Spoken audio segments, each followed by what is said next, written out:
Okay, tell me when you're gonna start. Yep, it's going. All right, guys. So here's what we got here. I'm at a customer's house here, and I got a phone call, and they're very wise. They found out about building about EMF as maybe a concern.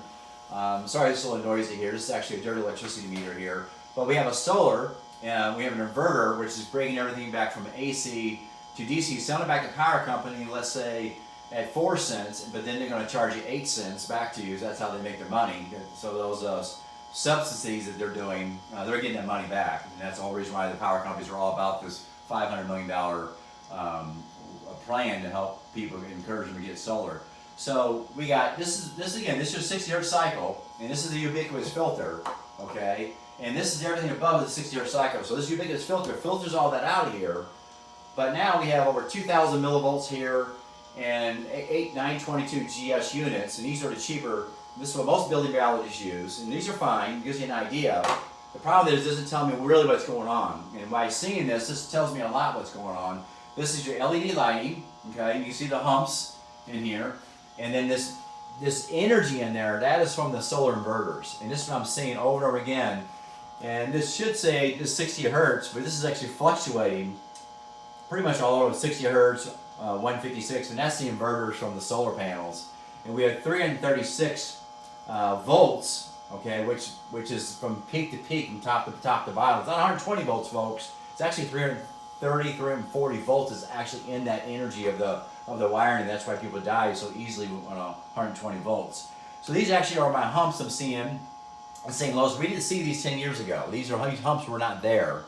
And this is in a kilohertz, so we are going up to 50 kilohertz here. This is going to be right about here, 2.7.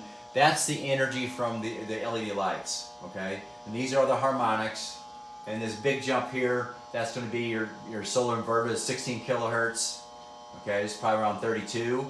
Yep, 32. See, this is the harmonic of this. That's why I knew that. I didn't have to like add it up. I knew this would be a peak, and this is definitely from a combination of your inverters and of course your solar. We're going to fix all this. We're going to use some filters, and what I kind of got going on here is I have a sine tamer, which does a really good job with the smart meters and taking out lower voltage. We probably have to get some DNA filters put in here, but they're like $1,700. And then what I might have to do is maybe possibly do some inline filters. So let me go and plug this in, and the noise is definitely going to be reduced.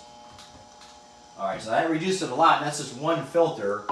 We went from 1,000 to 370, and went from 995 to 1443. So you see how that line there has got the energy has shrunk up so much, and even over here. Now I'm going to unplug it. I want you to zoom in over here, and I'm going to watch this raise here again. Okay, and again, that switch mode power supply is in there as well too. But that's doing, anytime you have a device like a computer, if it's plugged in any place, there's a switch mode power supply that goes from AC. Okay, this is what we call a switch mode power supply, and all these electronics. Okay, let's kind of get this guy here unplugged and drive you nuts. Let's see which one this is here.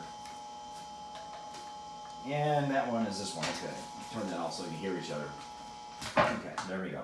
So this is the switch mode power supply, and this is going to go from 120 volts, or peak to peak, 340 volts, or 172 volts. And when it goes through here, depending on how good the power supply is, the good news about this one, this is a 3-prong. So any computer you have, you definitely want to get a 3-prong because it grounds it. And not as nearly much energy comes through here and runs into the computer and make that not very energy efficient. So let's go ahead, and so this is going to go here 120 volts. It goes to the switch mode power supply, and it goes down to 3 volts or 5 volts or 12 volts. And now we go back to DC current. Now we're in DC current, and this runs into your computer. Now right now I don't have a power supply plugged in here right now, and I'm going to turn on my NFA 1000, which is a 2200 meter. But this is tell me the energy or the magnetic field from this device.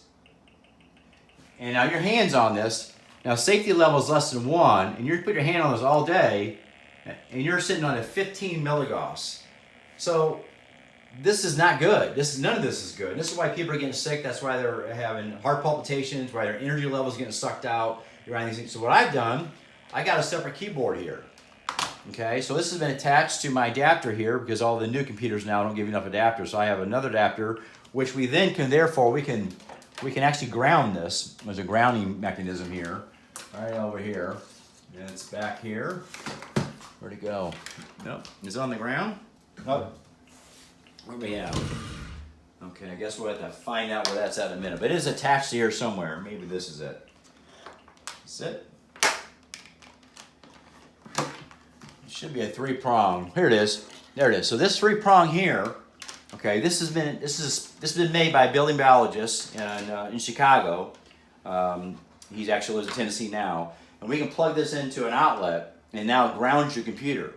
But ungrounded, remember now we brought this thing up to 13 milligauss. Again, that's really toxic for most people to be around. But what I've done, I have another keyboard set on that. Now I'm safe. So you get away from the computer. We can have these little adapters. Okay, it's another episode with EMF Safety Company, and that's it. All right.